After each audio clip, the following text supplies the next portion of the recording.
which is essentially what it is. Now, the hard thing is, when you're down, you worry about giving up some threes in the zone, and you also worry about rebounding in the zone.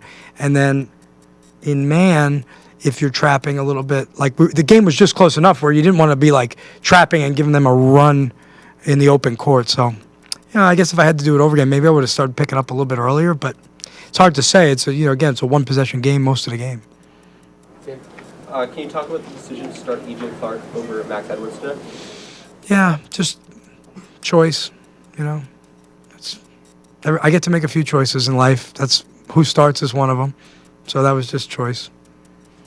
This is more of a lighthearted question, but in your career, has a dog ever run onto the court in one of your games? Absolutely not. I mean, that's really a first.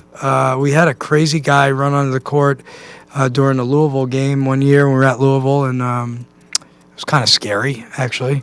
But the dog, I have a dog and have had dogs, so I wasn't that scared, whereas Ricky seemed very, very scared. Is there an update on Hunter Dean's status going forward? No, he's just in, what did we say we were going to say? He's injured. Thank you. Both Brennan Adams and James Bishop were 30% or under from the floor tonight. What's kind of the impact when those two main ball handlers are not firing on all cylinders? We lose, probably. Okay. That's probably the impact, right? Given our team, right? They've got to, I think they play hard every night. I think they give it everything every night. They had points. They made their free throws. They had, James had assists, 7, I think. But it's going to be hard if they go, what was it? Did they go 10 of 25 or something like that? Or 7 of 25 for those two guys for our team, especially with Hunter out. It's going to be hard for us. It's just the reality. So going back to Adams and Bishop, they have continued to play huge minutes. Yeah. Is that at all a worry you have going into conference play, the wear and tear they've had these past month or so? Yes, it's a worry. But if I had solutions to every worry, you know what I mean? Like if you had an easy solution, I'd choose it. I just don't know that I have an easy one right now. They're going to have to play high minutes. And I think if you look at, a lot of teams throughout college basketball, the two best guards in their team are going to play 35 minutes, right? 33 minutes, 34 minutes, depending. I think they're probably a little higher than that, and I'm trying to find ways, like I tried a little bit tonight. I find it very hard to have both of them on the bench at the same time. It's just not easy for us given the circumstances. But, if I can get them down to 35 or 34, then I think that we're probably we've done our job, So AAU is currently projected to be the 15th seed in the NCAA. They're playing great. I like their team. Yeah. Do you think today's game showed that their defense is very well coordinated?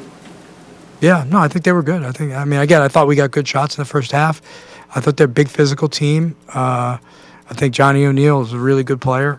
Rogers is a good center for the Princeton, even though he's a little bit different than the typical Princeton-type centers. Mike's a great guy and a great coach, and I'm very happy for the success they're having. I wish they would have lost today, but other than that, I'll root for AU a little bit. You got to give you credit for playing. Look, GW doesn't have to play AU. There was a good crowd. There's a good buzz out there in the streets because you guys are playing.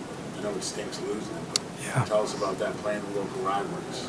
Well, it's good. I think for me, first of all, economically, it makes a lot of sense, right? Like the travel for teams and things like that when you're close. We actually would have liked to play a home and home, but they we should. But they, for those of us that know a lot about college basketball scheduling, sometimes people want money to come play places.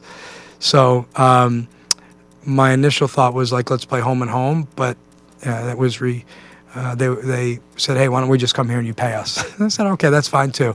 But no, I think it's good for the area. Scheduling is a very, very difficult thing, more difficult than I think most people realize. And yet, when you get opportunities to play local teams, local rivalries. You get the building was, again, the students were excellent again, great crowd. I love playing games like that. When you have you guys playing well, AU on a nice win streak, how good do you think it is just to have teams in DC kind of playing well enough at that level, like for overall and for you guys? It's what it too? should be, you know. I mean, I think when you think about a place with such great basketball history, incredible talent in the area. You know, I come from a time at George Mason where we went to the Final Four. Georgetown went to the Sweet 16. You know, Maryland obviously would Coach Williams and Jimmy were perennial NCAA tournament second weekend teams, won a national championship. AU had been in the tournament several times in that time. You know, now Howard's got it going a little bit.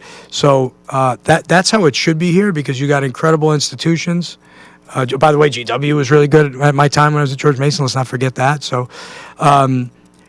you got incredible institutions, first of all. They're great schools. They're great places to go to school.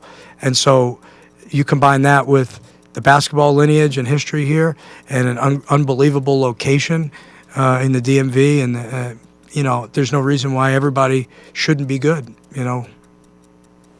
All right, one more if we got it. I don't think we got it. Thanks, everybody. Thanks, guys. Thanks, Coach. Thank you. Thank you.